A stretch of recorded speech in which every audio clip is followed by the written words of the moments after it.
नमस्कार, आदाब, सत श्री अकाल, गुड इवनिंग। आज की कहानी में आपका स्वागत है और उम्मीद करते हैं आप बहुत अच्छे से होंगे। वो कहावत है यानी बड़े बुजुर्गों ने कहा है कि औरत अगर चाहे तो शिखर पे पहुँचा दे और औरत अगर चाहे तो मिट्टी में भी मिला दे। आज की कहानी कुछ ऐसा ही बयां करता है। चलते हैं सीधे कहानी की तरफ। कहानी है कानपुर की। 26 अक्टूबर को तोताराम जी ने कानपुर के थाने में फ़ोन किया।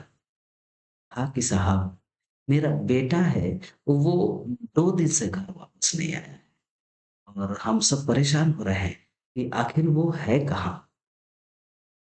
कानपुर के पुलिस चौकी से तोताराम जी को ये जवाब मिलता है कि आपको जितना जल्द हो सके चौकी पहुँचना चाहिए और मिसिंग की रिपोर्ट लिखवानी चाहिए।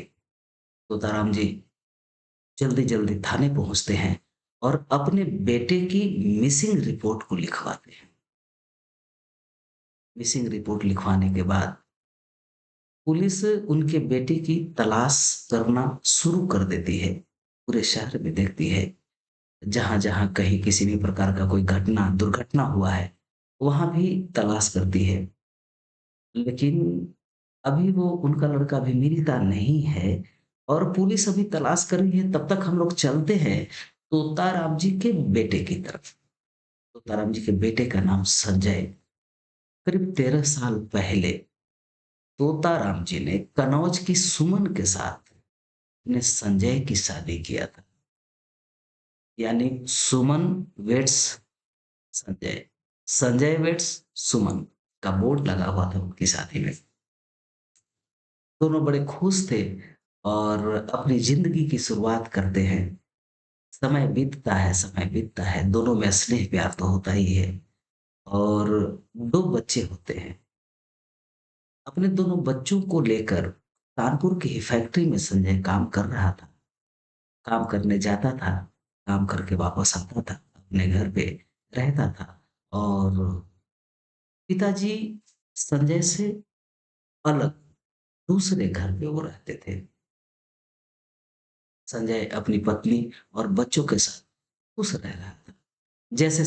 जैसे-जैसे समय गुज़रता गया, संजय और संजय की पत्नी सुमन में थोड़ी बहुत तकरार शुरुआत हो गई। बात-बात पे झगड़े होने शुरू हो गए। एक दिन संजय झगड़ा करने के बाद वो गुड़गाँव चला जाता है काम करने। सुमन भी यहाँ पे कानपुर की एक फैक्ट्री में काम करती है और अपने बच्चों को सँभालती है। संजय से कभी-कभी फ़ोन पे बात हुआ करता था। संजय को मन में आया तो खर्चे भेजा और अगर मन में नहीं आया तो खर्चे नहीं भी भेजता था। समय बीतता चला गया। संजय गुड़गाँव में अपने धुन में कंपनी में काम कर रहा था। इधर सुमन भी कंपनी में काम करने जाया करती थी। सुमन को दोस्ती हो गया राजेश से। राजेश भी सुमन की ही फैक्ट्री में काम कर रहा था और विचारधाराएँ मिलती थी। सुमन भी देख दिखने में बहुत सुंदर थी ही, अच्छी व्यक्तित्व था और उसके हाव-भाव, नाज-नखरे, बोल-चाल भी अच्छे थे और इसी नाज-नखरे का दीवाना भी संजय था। ना चाहते हुए भी जब वो झगड़ा करती थी, ना चाहते हुए भी संजय गुड़गाँव चला गया था। इधर सुमन का दोस्ती राजेश के साथ हो चुका है। अब सुमन राजेश को प्यार करने लगती है, राजेश भी सुमन को कूट कर चाहने लगता है। दोनों की ज़िंदगी यहाँ पे एक परवान चढ़ी हुई है। प्रेम कम होने का नाम नहीं। दोनों को कंपनी में मिलना, बातचीत करना, साथ-साथ में कंपनी से छूटकर हाथ में हाथ डाले हुए घर वापस आना। यही दिनचर्या हो चुका था सुमन का राजेश के साथ। संजय और सुमन की बातचीत होते बीच में सुलह हो जाती है और सुलह होने के बाद अब चूँकि सुंदर पत्नी है, तो संजय भी चाहता था अपने अंदर के मन से कि मैं भी अपनी पत्नी के साथ बाकी के दिन बचे-खुचे ज़िंदगी में गुज़ार सकूँ। वो भी बेचैन होकर वापस चला आता है। सुलह हो गई है। संजय भी कानपुर आने के बाद दूसरे फैक्ट्री में काम करना शुरू कर देता है। तब तक संजय इस राजेश के बारे में कुछ जानता नहीं है। सुमन प्रयास करती है कि संजय और राजेश में दोस्ती हो जाए। सुमन कामयाब भी होती है संजय और राजेश में दोस्ती करवाने में। कोई न कोई बहाना, बाज़ार जाने से लेकर, कोई घर के ज़रूरत से संबंधित सामान मँगवाने से लेकर, कोई न कोई बहाने बस राजेश और संजय में दोस्ती हो जाती है। ज़िंदगी चल रही है, लेकिन अचानक संजय 2 दिन से घर वापस नहीं आया है और इसकी खबर उसके पिताजी को है कि वो 2 दिन से नहीं आया। क्योंकि फैक्ट्री से जब संजय काम करके घर वापस जाता था, तो अपने बाल-बच्चों और सुमन से मिलने के बाद वो अपने पापा से भी मिलने चला जाया। 2 दिन से वो घर जा नहीं रहा था। पापा जब सुमन से पूछे तो सुमन ने भी कहा कि फैक्ट्री से 2 दिन से तो लौटे नहीं हैं।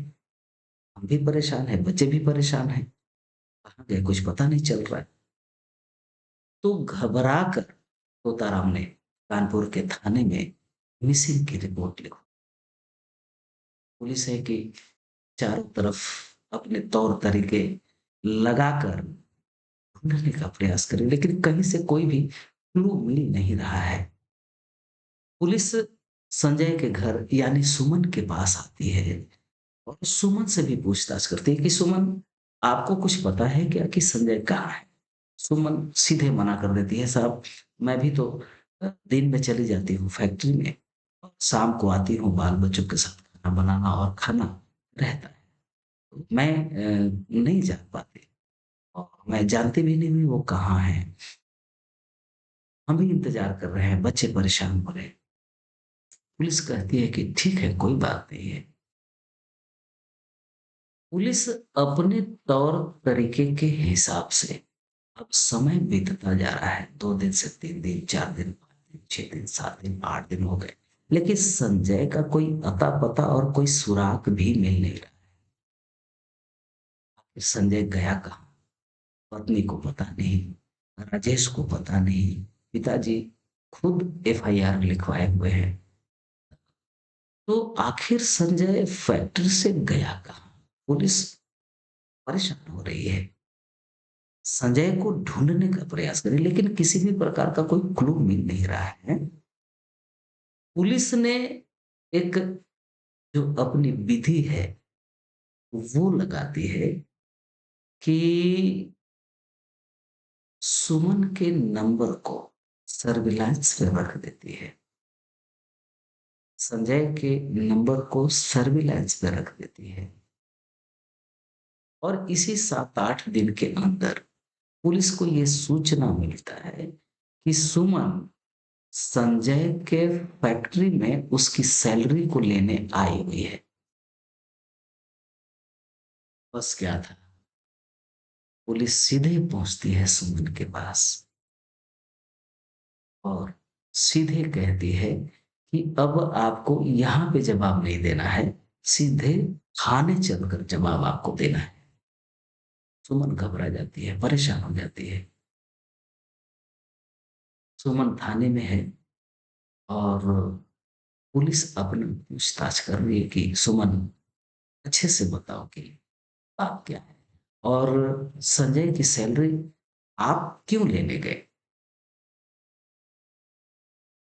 सुमन कहती है कि अब वो आ नहीं रहे हैं और पैसे की सख्त ज़रूरत है, तो मैं कंपनी चली गई और पैसे की मुझे भी ज़रूरत है तो इसमें कोई दो राय की बात नहीं।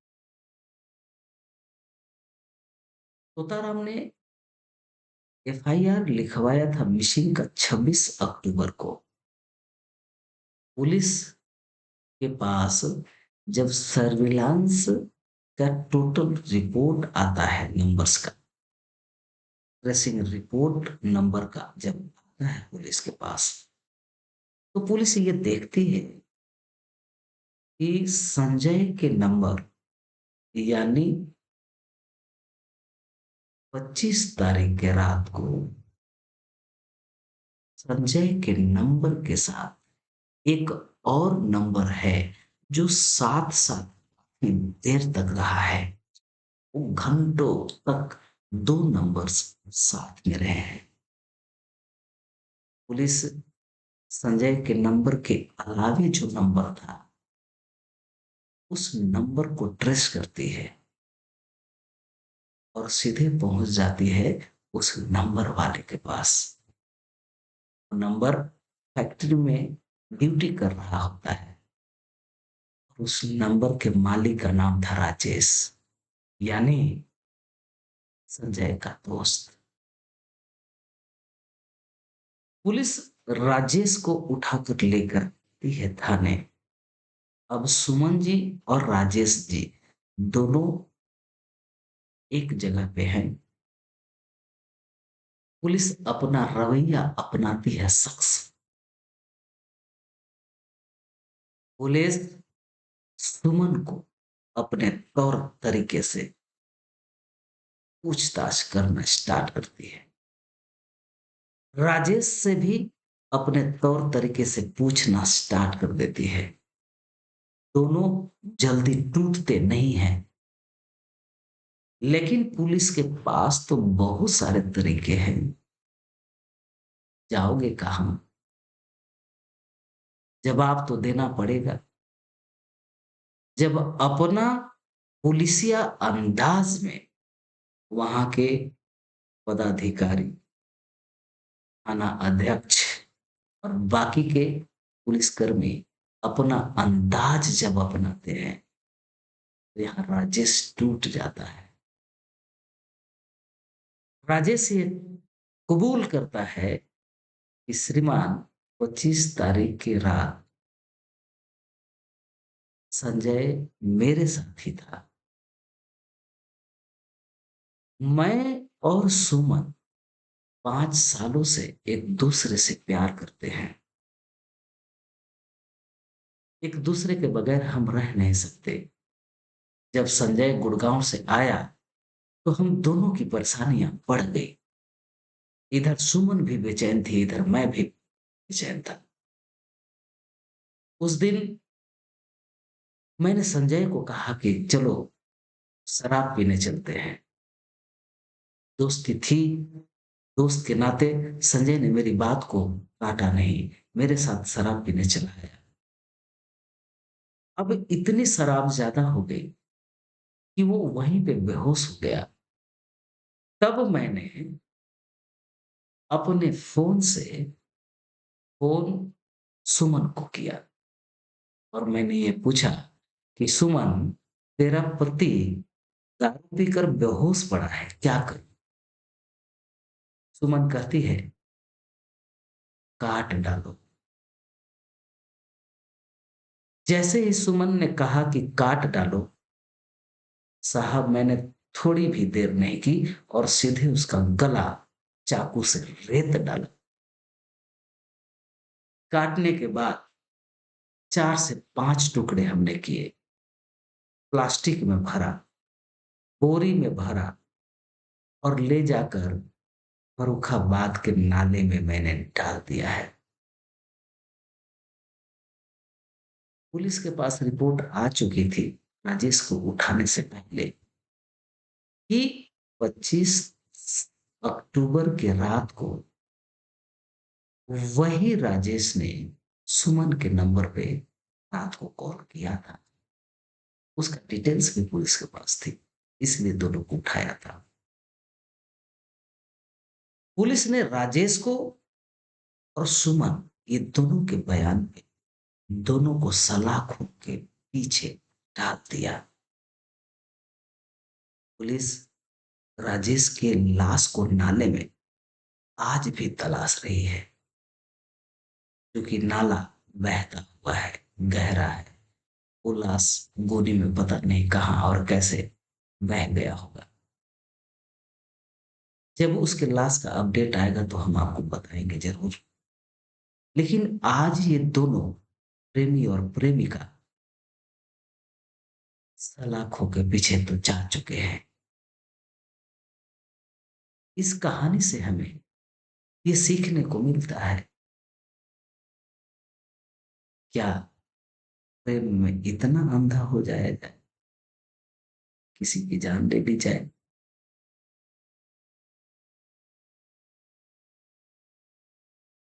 या अगर पति और पत्नी में झगड़े हो रहे हो, तो क्या उसे रास्ते से हटा दिया जाए,